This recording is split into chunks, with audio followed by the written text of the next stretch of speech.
Greece against coal. There's blockades in the U.S. against coal. There's blockades in Nebraska against the Keystone XL, another dangerous pipeline from this corrupt company called TransCanada. This is happening all over the world. All over the world, there's communities in resistance. And now it's our turn to say no to the risk of being a frontline disaster zone. Woo!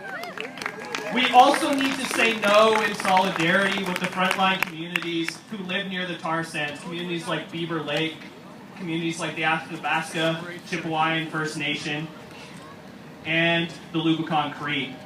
They've been bearing the brunt of tar sands expansion, and they're calling for a moratorium on any new development. So in solidarity, we're also calling for a moratorium on tar sands development, and that is one of the main planks of We Are Greater Than the Tar Sands. Woo! With the Energy East pipeline, we're about, for the first time, as Winnipeg, to really become a frontline community if it goes through. We are on the front lines of stopping this. This has been identified as a bottleneck, a choke zone. We bear the responsibility for all people across Canada who want to see a different energy economy and who want to see social justice in the energy sector. They want to see climate justice, and they want to see an end to the exploitation of First Nations communities for white communities to be able to live out their dreams. Woo! So this pipeline would go right below the Winnipeg Aqueduct. It would travel alongside it within a spill reach for its entire length. And this is something that came to our attention. TransCanada and the NEB didn't let us know that this was going on when there was a sign-up to participate in the NEB process. They slipped it under the rug. None of you who didn't apply already can apply to participate in the NEB process. None of us who have found out about this later, who didn't already apply, can talk about the risks to the water. It seems quite fitting in a way that the water is at risk because it gives us an opportunity to acknowledge that it's been stolen from Shoal Lake. It gives us an opportunity to honor that water in a new way and build a new relationship. It gives us an opportunity as people living in Winnipeg to understand Anishinaabe are the rightful protectors of this water. It is in their hands. We must again entrust this gift of life, and we must just stand beside them in this task and honor that role.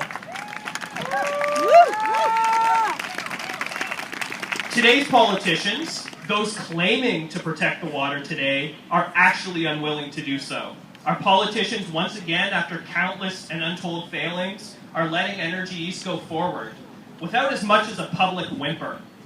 Both the Bowman administration and the Selinger government, the most they've been able to say is they'll engage in the NEB process. They'll participate in the review of the pipeline as if that's good enough to protect the water. And I tell you, it's not.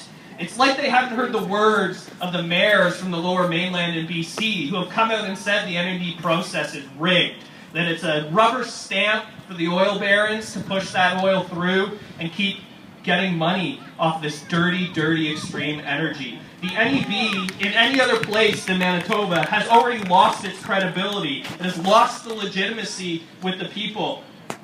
It's with this refusal by other people that we need to understand that they're refusing to actually review the climate impacts that have to do with the tar sands when they review the Energy East pipeline. If the NEB actually won't review the tar sands, it's not up to the task of protecting the water. We have to demand energy democracy. Woo!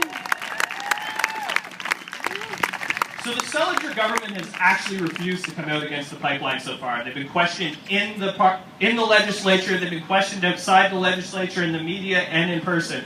They have yet to actually show the political leadership to stand up and say no. They're scared. They're cowards.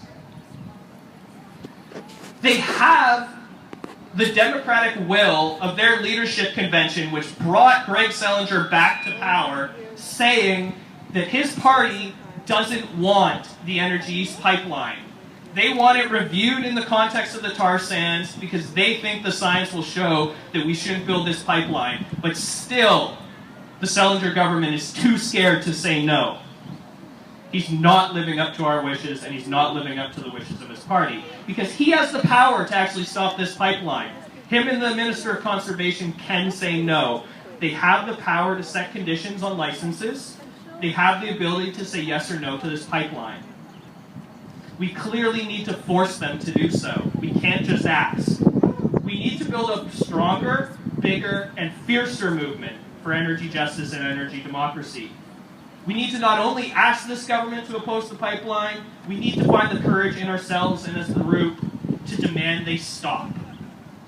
Force them to do it. We need to find that courage, that strength and ferocity that lies inside each of us and allow it together to rise to the surface. I'm calling on you to channel it, to make TransCanada rue the day they ever thought they could force this pipeline through Shoal Lake watershed, through Winnipeg, and threaten the water and burn out the climate.